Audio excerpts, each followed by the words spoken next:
So the BC high school basketball season is closing in on its provincial championships, and there's a lot to talk about for teams in the Okanagan. So let's get into it. First off, we had a massive tournament over the weekend, the Western Canadian Basketball Tournament hosted at Kelowna Secondary School. It brought 7 teams from across BC, Alberta, and Manitoba to compete against one another. It was the 50th anniversary. It was a big deal. A lot of, the top teams from across Western Canada always compete. So KSS was there along with 2 of the top 3 teams in the province, the Oak Bay Bays and the Spectrum Thunder.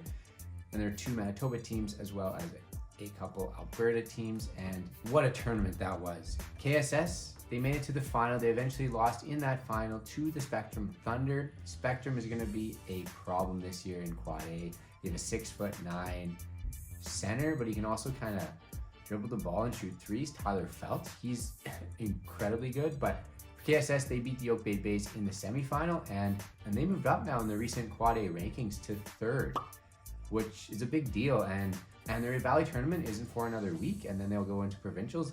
And again, there's only 1 spot for Quad A Okanagan teams to get in, and KSS pretty much has it unlocked because they have ran through the Okanagan season undefeated. But getting that big victory over Oak Bay is a big confidence booster for them, as they think they can compete at the highest level and maybe make a provincial final. And maybe there's a rematch against that Spectrum team, because Spectrum is ranked number 1, and they look like there's no chance that they're going to be slowing down anytime soon. And on the girls' side of Quad A, it seems to be the KSS Owls again, who have, kind of separated from the pack. They played the OKM Huskies over that weekend in the Western Tournament a little bit, earlier in the morning, and KSS soundly beat the Huskies. Now, the Huskies only had 7 players. They got 2 players injured during the game, so they ran 5 for the majority of the game. But KSS is a team deep with shooters, and of course, when they have a team with shooters, they could kind of upset anybody.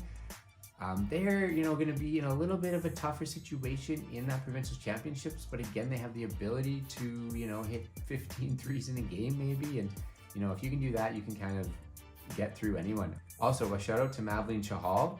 She is a grade 12 guard for the KSS Owls, and she was named one of 97 players on the All-Canadian Games watch list. And the All-Canadian Games, formerly the BioSteel All-Canadian Games, showcases the top 24 boys and girls high school basketball players from across the country. So, getting an invite there and being selected is a massive stock riser and could potentially, open up more scholarship opportunities. There will be 3 more rounds of voting to kind of whittle it down to 24. So we're not sure if she'll make it, but it's a good kind of initial recognition for her. And again, they have Valley tournaments coming up this weekend, and their provincials are the following week. So, it's the last weekend a bit of the season and of her high school career. So it's something that you could really see her getting that extra boost to be selected to those games. Now, heading down to the AA level in the boys division, it looks like that the Summerland Rockets are going to be the team to beat in AA. The Rockets have so far gone undefeated in their season, and they're looking like a dominant force. They are led by Desi Ducek, who has also been named to the All-Canadian Games watch list on the boys' side. He was the only Okanagan player named, and that's just a huge boost for him, as those Summerland Rockets teams have slowly risen their way up. They've kind of been the same team since they were in grade 10. They played on the junior team, grade 11 seniors, and now grade 12 seniors again. So they're kind of firing on all the right cylinders. And last weekend, the Okanagan Mission Invitational Tournament, and they destroyed Rutland and OKM, 2 4A teams. So they're going to be just, very difficult to stop. Also in that tournament, we were the Westside Wonders out of Kamloops, another AA team. And Westside is another fantastic team led by 6'7" pseudo guard forward Kason Scott, who can kind of do everything. He takes the ball up sometimes. Westside and Summerland have played this year. Summerland beat them, I believe it was twice.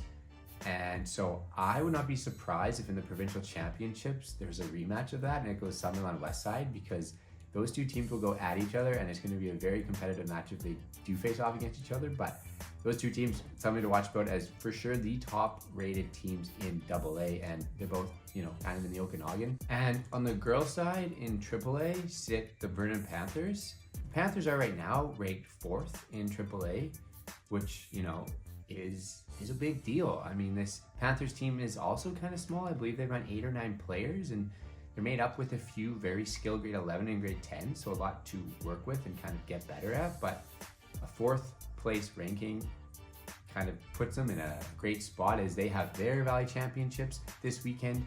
And then again, their provincial tournament will go the following week. You know, it's another huge opportunity for an Okanagan team to potentially bring home a provincial championship as Panthers sit 4th, and you know, who knows what can happen. They could find their way into a final as well.